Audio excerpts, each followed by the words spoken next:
So this is the precursor to the heart chakra week.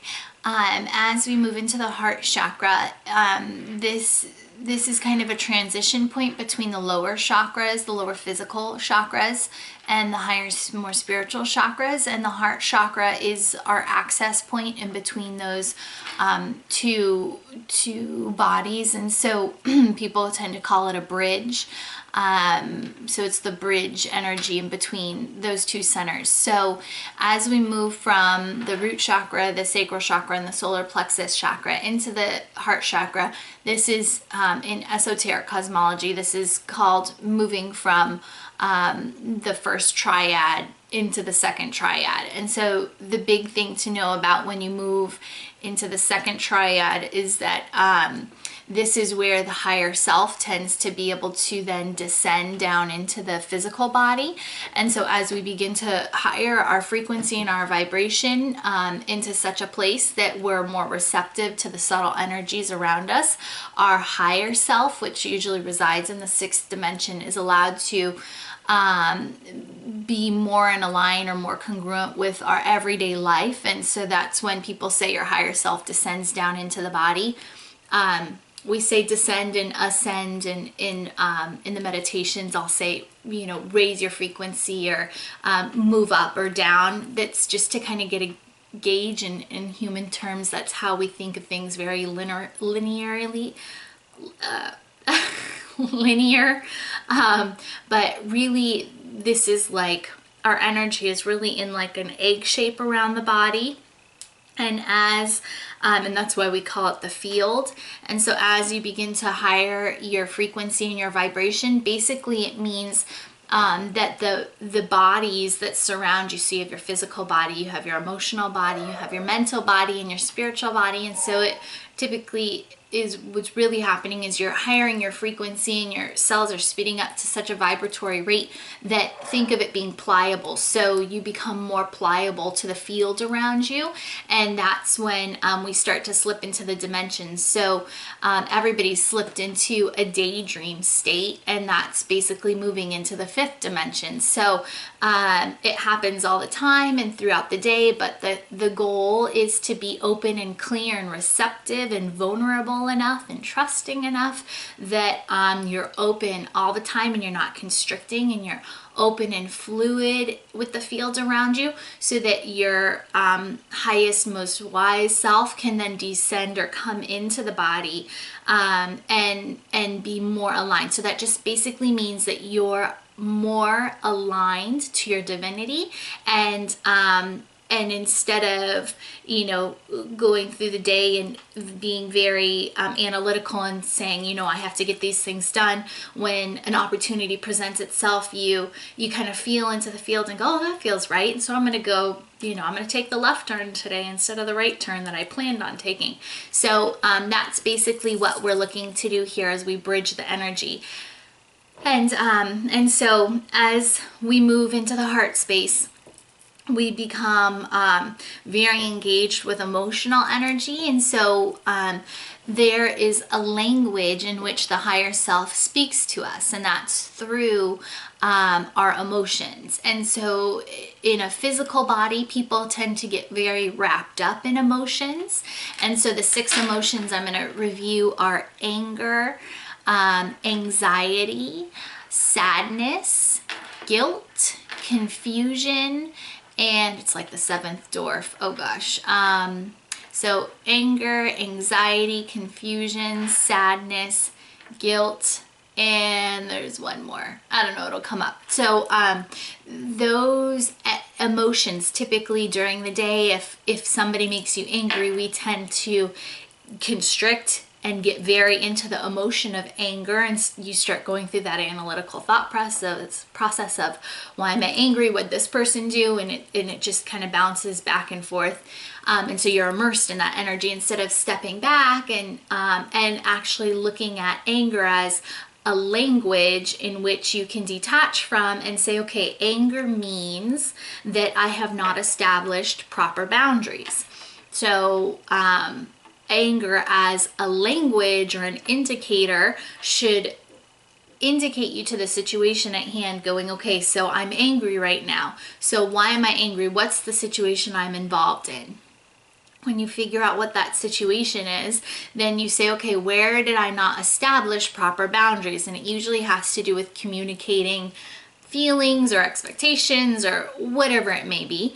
And so we tend to then get into the mode of, okay, you know, I should have probably established better boundaries in that situation. And so we learn, and instead of constricting and getting really into the feelings of that emotion, we can step back and learn the lesson instantly. So this is where our lessons and the patterning that we used to do, kind of, we take a step back and can learn an instant lesson and move forward and grow higher into our spirituality and become more highly aligned with our divinity. So that's anger.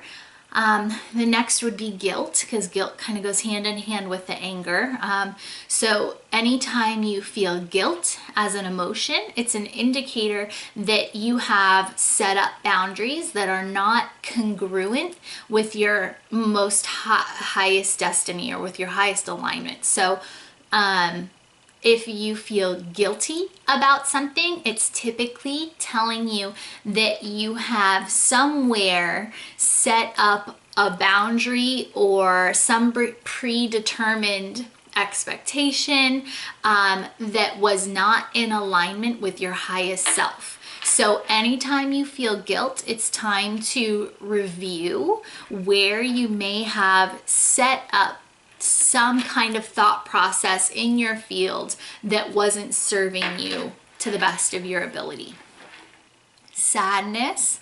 So anytime we experience sadness, it's a time for release. So sadness is a really beautiful emotion to have, especially if it forms in tears, because sadness allows us to release. So sadness signals letting go of something. So if we can stay, of course, we're going to feel the sadness, but as it moves through us, if we can realize that this is an opportunity to let go of old and allows something new and new energy to come through, then sadness can be a very helpful indicator.